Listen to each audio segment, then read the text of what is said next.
Of performing art के द्वारा on the spot photography challenge प्रतियोगिता का किया गया आयोजन। दरभंगा के बाग मोड़ के पास स्थित स्कूल ऑफ परफॉर्मिंग आर्ट के द्वारा प्रतिभाशाली कुशल एवं छात्रों को विश्व स्तर के प्रशिक्षण के लिए एक on the spot photography challenge प्रतियोगिता का आयोजन किया गया, जिसके फलस्वरूप सफल विजेताओं को निर्णायकों के द्वारा चुनाव किया गया। पुरस्कार के रूप में स्कॉलरशिप के स्वरूप में प्रथम स्थान से लेकर 13वां स्थान तक सफल छात्राओं को 90% से लेकर 40% तक की स्कॉलरशिप दी गई।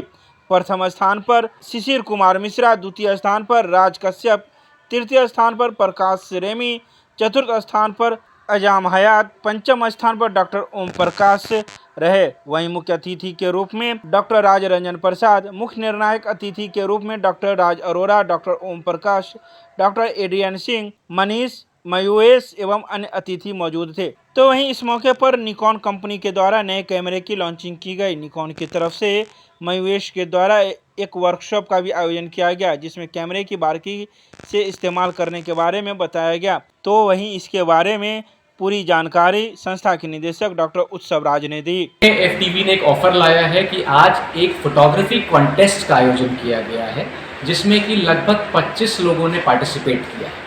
तो जो विजेता होंगे उनको 90% स्कॉलरशिप दी जाएगी, या कि हम ऐसे कुछ कहें कि अगर उनकी फ़ीस 4,65,000 रुपये है 11 महीने की, तो 90% स्कॉलरशिप के बाद ये फ़ीस घट के कुछ लगभग 40,000 के आसपास आ जाएगी, और वो 11 महीने का डिप्लोमा कर पाएंगे और उसके बाद एक सुनिश्चित जॉब पा पाएंगे। तो ये एफटीवी की तरफ से एक ऑफ़र रहा है आज।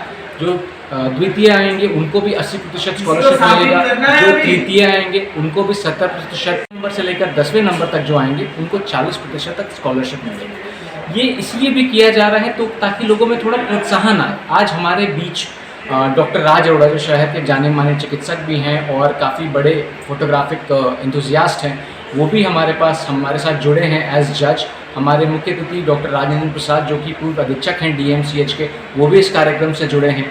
निकॉन के साथ हमारा एक एक्सक्लूसिव टाई अप है, जिसके तहत निकॉन हमें इक्विपमेंट्स प्रोवाइड करती है, लेटेस्ट इक्विपमेंट बच्चों को सिखाने के पर्पज़ से।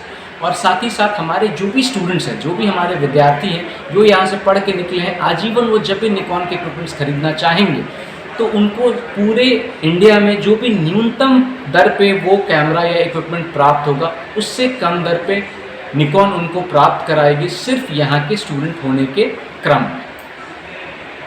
25 स्टूडेंट ने एनरोल किया है, और अगर मैं कहूँ तो टोटल 26 ने किया है, क्योंकि 26वें डॉक्टर ओम प्रकाश जो शहर के काफ़ी वरिष्ठ चिकित्सक हैं, शिशु रोग विशेषज्ञ एवं स्त्री रोग विशेषज्ञ भी हैं, एवं डीएमसीएच में भी जुड़े हुए हैं। तो 67 साल की उम्र में भी उन्होंने आके इस कॉन्टेस्ट में पार्टिसिपेट किया है। लोगों को बहुत फ़ायदा मिलेगा, और ये नहीं है कि लोग, पता नहीं, मेरा ऐसा मानना है कि ऐसा हुआ है, लोगों के बीच में भ्रांति आई है कि फ़ीस इतनी ज़्यादा है, हम इतना पैसा कैसे खर्च करेंगे। बट समझना ये है, अगर हम 8 लाख 10 लाख रुपए खर्च करके इंजीनियरिंग कर लेते हैं और उसके बाद हमें 10,000 12,000 की नौकरी शायद कई बार नहीं मिल पाती, बट यहाँ हम बात कर रहे हैं कि अगर हम 4 लाख 5 लाख रुपए अगर एफटीवी में खर्च कर भी रहे होते हैं, या कुछ कोर्सेज इससे कम के भी हैं, और उसके बाद 100% जॉब की गारंटी आपको मिल रही है एफटीवी के डोमेन्स में, जो कि शुरू ही होगी आपकी 20,000 से 25,000 के ऊपर। तो क्यों इस मौके को छोड़ के बच्चे दरभंगा और इसके आसपास के क्षेत्र से दिल्ली और मुंबई जैसे शहरों में अपनी मेहनत और अपनी किस्मत दोनों को ख़राब कर रहे हैं, पैसे भी बर्बाद कर रहे हैं, जबकि वो एक अच्छा फ्यूचर पा सकते हैं। इसीलिए इन चीज़ों का आयोजन किया जा रहा, ताकि वो जाने, और जो ज़रूरतमंद हो, ऐसा नहीं कि जब ये कॉन्टेस्ट आया है तभी हम लोग उनको स्कॉलरशिप देंगे। जब ये नहीं भी कॉन्टेस्ट होगा, कोई बच्चा सही में इच्छुक होगा और उसके अंदर लालसा होगी सीखने की, स्कॉलरशिप मेरा वादा है, मैं तब भी उनको दूँगा। क्या नाम है आपका? डॉक्टर उत्सव राज, निदेशक FTV school of performing arts Darbhanga.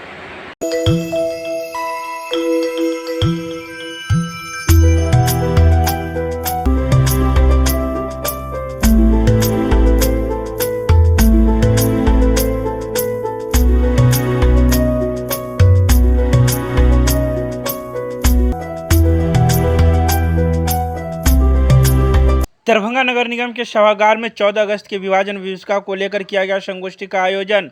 रविवार को दरभंगा नगर निगम के सभागार में सेंट्रल बैंक ऑफ इंडिया के क्षेत्रीय प्रबंधक के नेतृत्व में 14 अगस्त के विभाजन विभूषिका को लेकर एक संगोष्ठी का आयोजन दीनदयाल अंत्योदय योजना, राष्ट्रीय शहरी आजीविका मिशन के समूह की महिलाओं के साथ नगर निगम के सभागार में आयोजित किया गया। इस आयोजन में उपस्थित सभी सदस्यों ने 14 अगस्त को जो त्रासदी भारत एवं पाकिस्तान के लोगों ने झेला, उस त्रासदी को विशिष्ट रूप से बताया। साथ ही समूहों की महिलाओं ने भी अपने विचार दिए। उसके बाद 75वें अमृत महोत्सव पर हर घर झंडा फहराने हेतु प्रेरित किया गया। इस अवसर पर इस संगोष्ठी में सेंट्रल बैंक ऑफ इंडिया के RM कुमार उदयन, LDM अजय कुमार सिन्हा, जिला पार्षद पूनम मणि शर्मा, DDM नवाड आकांक्षा, सीनियर सिटीजन के रूप में राजेंद्र कुमार, अजय मोहन, RS शर्मा के साथ ही नगर मिशन प्रबंधक के रूप में संतोष कुमार सिंह, अरुण कुमार सहनी एवं सेंट्रल बैंक के कई अधिकारीगण मौजूद थे। अमृत महोत्सव के उपलक्ष्य में जो आज़ादी के समय देश का विभाजन हुआ, उसकी जो विभीषिका थी, उससे हमारे नए जनरेशन को अवगत कराना, इस प्रदर्शनी के द्वारा जो उस समय के कुछ फोटोग्राफ्स मौजूद थे, कुछ लेख मौजूद थे, उनके द्वारा ये संदेश सारे लोगों को पहुंचाया जा रहा था कि देश ने इस समय क्या क्या विभीषिका झेली है। तो इसका मुख्य उद्देश्य हमारे नई पीढ़ी को हमारे इतिहास के कुछ पन्नों को से रूबरू कराना है। समाज को एक संदेश देने के लिए दिया गया है कि एक टाइम पे हमारे देश में सामाजिक द्वेष उत्पन्न हुआ था, उसकी कीमत हम अभी देख रहे हैं कि भारत और पाकिस्तान 2 देश बन चुके हैं। और वो धर्म के आधार पे जो भारत एक सद्भाव के लिए जाना जाता था, एक अच्छे संस्कार परंपराओं के लिए जाना जाता था, उस देश का विभाजन धर्म के आधार पर कर दिया गया। तो ये आज जो हम दिवस मना रहे हैं, जो एक स्मृति दिवस मना रहे हैं, वो इसलिए मना रहे हैं कि हमारी नई पीढ़ी इस बात से अवगत हो और समाज में सामाजिक सद्भाव बढ़े, भाईचारा बढ़े और सभी लोग प्रेम से, तभी भारत एक विश्व शक्ति, विश्व गुरु के रूप में विकसित हो पाएगा। 15 अगस्त को हम लोग का भारत स्वतंत्र हुआ था। उसके एक दिन पहले 14 अगस्त को विभाजन की प्रक्रिया हुई थी। भारत को तोड़ के पाकिस्तान को बनाया गया था। तो उसी पे जो विभाजन जो हुआ, उस समय बहुत सारा हिंसा वगैरह हुआ, विभाजन विभीषिका। वही विभाजन विभीषिका का स्मृति दिवस 14 अगस्त को हम लोग मना रहे हैं, ताकि जो नया जनरेशन है उनको भी जानकारी हो जाए कि कोई विभाजन होता है तो कितना दुख होता है। इसलिए हम लोग सब लोग एक तरह से मिल करके सांप्रदायिक रूप से या जो भी है जात पात भुला करके एक तरह से हम लोग एक जगह अच्छे से रहें। तो कोई भी विभाजन होता है तो उसमें बहुत सारी हिंसा होती है। तो वही विभाजन विभीषिका का हम लोग का एक जानकारी सबको देना चाह रहे हैं, जिसके कारण जो है कोई विभाजन न हो, सब लोग मिलजुल कर रहें। जब विभाजन दिवस होना है, हम ये बोलना चाहते हैं कभी देश का विभाजन नहीं होना चाहिए। जिस तरह लोग आज़ादी के कारण बहुत से लोग मरे, शहीद हुए, उसका सम्मान करना चाहिए। और हम अपने बच्चे के बीच में ये शिक्षा दें, सब मैंने समाज में ये बोले कि हमें देश का विभाजन नहीं करें, जिस तरह सूचना मिली उसका हम लोग सम्मान दें। आज़ादी की जो कीमत चुकानी पड़ी, उससे जो हम लोग चाह रहे हैं कि हमारी जो नई पीढ़ी है वो रूबरू हो, जिससे कि फिर से हमें कुछ ऐसा न देखना पड़े आगे के समय में, जो और हम लोग सामाजिक सौहार्द बना के रखें, जिससे कि हमारा देश आगे बढ़े और जगत गुरु बने। नई पीढ़ी को ऐसा क्या कुछ करना चाहिए जो एकता की भावना बनी रहे? सद्भाव के साथ रहें, एक दूसरे के साथ जुड़ते रहें, मिलते रहें और समाज के बारे में सोचें। एक करण क्लासेज इंडियाज नंबर 1 ऑफ ज्ञान सरिता पब्लिक स्कूल रोहेलागंज कैदराबाद में हम कराते हैं bank, railway, SSC, CSAT, CTT, management, defence and all other general competition exam की तैयारी। संपर्क करें, हमारा नंबर है 9934849798, दूसरा नंबर है 7633955870। मिथिला विश्वविद्यालय के जुबली हॉल में एक शाम वीरों के नाम कार्यक्रम का किया गया आयोजन। यूनेस्को क्लब के तत्वाधान में आज़ादी का अमृत महोत्सव के अवसर पर 14 अगस्त 2022 को स्वतंत्रता दिवस की पूर्व संध्या पर मिथिला विश्वविद्यालय के जुबली हॉल में देश की सुरक्षा में अपना सर्वोच्च बलिदान करने वाले वीर जवानों की याद में एक शाम वीरों के नाम कार्यक्रम का आयोजन किया गया, जिसमें निम्नलिखित वीरों की वीरांगना पत्नियों को सम्मानित किया गया, जिसमें नायब सूबेदार हेमशंकर प्रसाद की पत्नी अमृता देवी, हवलदार अरुण कुमार झा की पत्नी कामनी कुमारी, सिग्नल मैन केशव कुमार की पत्नी नीलम देवी, हवलदार हरिश्चंद्र झा की पत्नी राजकुमारी झा, सुनील कुमार कुंवर की पत्नी बिमला देवी, हवलदार दिनेश प्रसाद सिंह की पत्नी मीना देवी के साथ ही राष्ट्रपति द्वारा स्वतंत्रता दिवस 2021 को सराहनीय सेवा के लिए पुलिस पदक से सम्मानित अवर निरीक्षक अरुण कुमार झा का नाम शामिल है।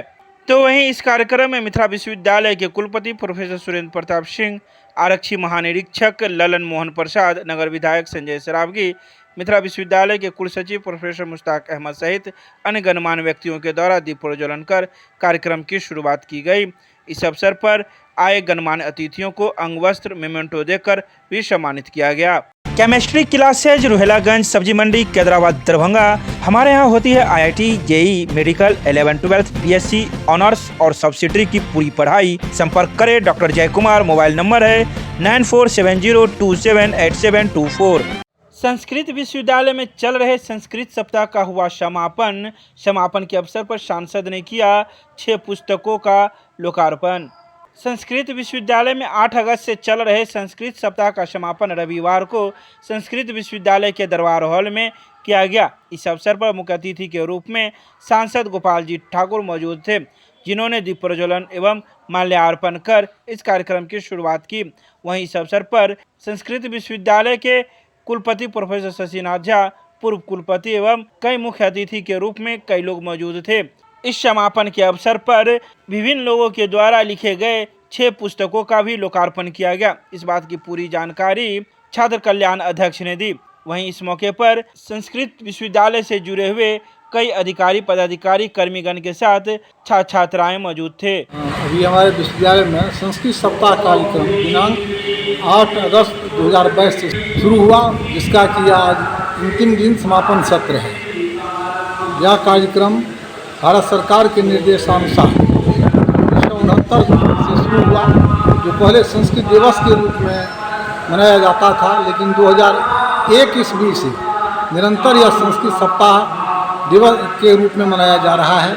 इसमें 7 दिनों तक संस्कृत के संबंध में विचार विमर्श होता है कि संपूर्ण भारत में ही विश्व की धरोहर है संस्कृत, इसकी रक्षा कैसे की जाए, इसका प्रचार प्रसार कैसे किया जाए। अभी कल हम लोगों ने एक व्याख्यान सुना था, संस्कृतम राजनीतिश्च, संस्कृत और राजनीति। तो अभी जो संपूर्ण विश्व में राजनीति चल रही है, संस्कृत शास्त्रों के अनुसार राजनीति नहीं चल रही है। राजा को प्रजा पालन में तत्पर होना चाहिए, धर्मज्ञ होना चाहिए, ईमानदार होना चाहिए। हमारे राजनीति में सबसे मूल उद्देश्य यही रहता था और प्रजा के आधार पर जो है सो राजनीति चलती थी। लेकिन आज जो है सो पाश्चात्य देश का जो राजनीति शास्त्र है, उसके आधार पर जो विश्व में राजनीति चल रही है, जिसके कारण संपूर्ण विश्व अभी अशांत है। कहीं पर प्रत्यक्ष युद्ध हो रहा है, कहीं पर छद्म युद्ध हो रहा है। हमारा UNO है, संयुक्त राष्ट्र संघ है, लेकिन वह भी किसी काम का नहीं रह गया है। इसका मूल कारण है जब जब संस्कृत का ह्रास हुआ है, विश्व का ह्रास हुआ है। इसीलिए उस संस्कृत को पुनः स्थापित करने के लिए, जागृत करने के लिए संपूर्ण विश्व में आतंकवाद, भ्रष्टाचार को समाप्त कर जन जन को सुखी बनाने के लिए संस्कृत का प्रचार प्रसार आवश्यक है। इसी उद्देश्य से भारत सरकार ने संकल्प लिया था कि संपूर्ण विश्व में इसका प्रसार हो। उसी उद्देश्य से हर एक वर्ष हम लोग संस्कृत सप्ताह मनाते हैं। इसका बहुत अच्छा असर भी अब हमारे देश में क्या विदेश में भी होने लगा है। आज समापन सत्र है। समापन सत्र के दौरान संस्कृत के से संबंधित 6 ग्रंथों का एक साथ लोकार्पण किया गया है। आज़ादी के अमृत महोत्सव पर लायंस क्लब दरभंगा टाउन के द्वारा निकाली गई मोटरसाइकिल रैली। देर शाम लायंस क्लब के द्वारा आज़ादी के अमृत महोत्सव पर एक मोटरसाइकिल रैली निकाली गई। रैली के बारे में बताते हुए रैली के संयोजक लायंस अमरनाथ सिंह ने बताया कि रैली दरभंगा टावर से मिर्जापुर, आयकर चौक, स्टेशन रोड, बेताल, लहरियासराय टावर, बाकरगंज, दारूभट्टी चौक, नाका नंबर 6, नाका 5 होकर टाउन हॉल में इसका समापन होगा। उन्होंने बताया कि 65 मोटरसाइकिल है, जिसमें 110 लोगों ने भाग लिया, जिसमें क्लब के सदस्यों के साथ समाज के लोग भी शामिल है। विशेषकर महिला सदस्यों ने भी रैली में भाग लिया। समापन स्थल पर उपस्थित क्लब के अध्यक्ष लायन अजय कुमार पोद्दार ने लोगों को संबोधित किया। उन्होंने बताया कि इस महोत्सव पर क्लब के सदस्यों द्वारा 1500 घरों पर तिरंगा झंडा फहराया गया। आज़ादी के 75 साल अमृत महोत्सव पर अखिल भारतीय ग्रामीण विकास संगठन के द्वारा निकाला गया तिरंगा यात्रा। यह तिरंगा यात्रा कैदराबाद पुरानी बस स्टैंड से दरभंगा राज मैदान तक निकाली गई। हर घर तिरंगा का नारा को हर घर तक पहुंचाना है और अखिल भारतीय ग्रामीण विकास संगठन के अध्यक्ष दीपक कुमार शाह ने 1000 झंडा हर घर तक पहुंचाया और इसे जन जन तक जागृत किया। वहीं यह संस्था गरीब लोगों को मदद करती है, साथ ही बड़ी बीमारियों में पीड़ित लोगों की भी मदद करती है, जैसे रक्त, दवा, मुफ्त चिकित्सा शिविर। इन सभी शिविरों का आयोजन करना इस संस्था का काम है। संस्था का काम गरीब लोगों को खाना देना, मुफ्त शिक्षा देना भी है।